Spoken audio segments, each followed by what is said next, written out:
અરવલ્લીના મેઘરજમાં ધોધમાર વરસાદ પડ્યો હતો, જેના કારણે નીચાણવાળા વિસ્તારોમાં આવેલી દુકાનો અને ઓફિસોમાં વરસાદી પાણી ઘૂસ્યા હતા। દુકાનોમાં પાણી ઘૂસતા વેપારીઓના માલ સામાનને નુકસાન થયું હતું, તો આ સાથે જ મેઘરજના મુખ્ય બજારમાં આવેલી દુકાનોમાં પણ પાણી ઘૂસી ગયા હતા।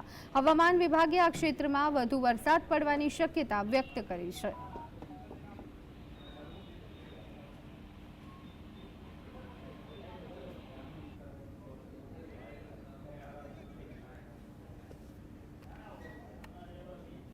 અમારી દુકાનમાં જે ધોધમાર વરસાદ પડવાના કારણે 3 દુકાનોની અંદર પાણી ઘૂસી ગયું છે।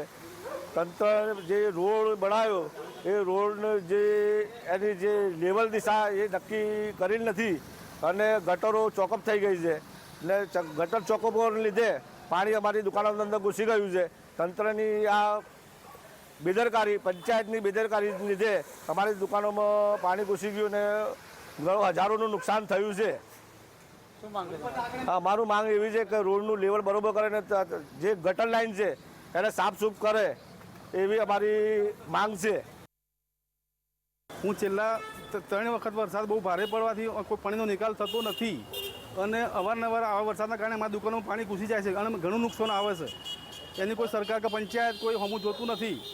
આ તંત્રના બેદરકારીને લીધે પાણી વારંવાર ઘૂસી જાય દુકાનમાં અને અમારે નુકસાની બહુ વેઠવી પડે છે। તેના માટે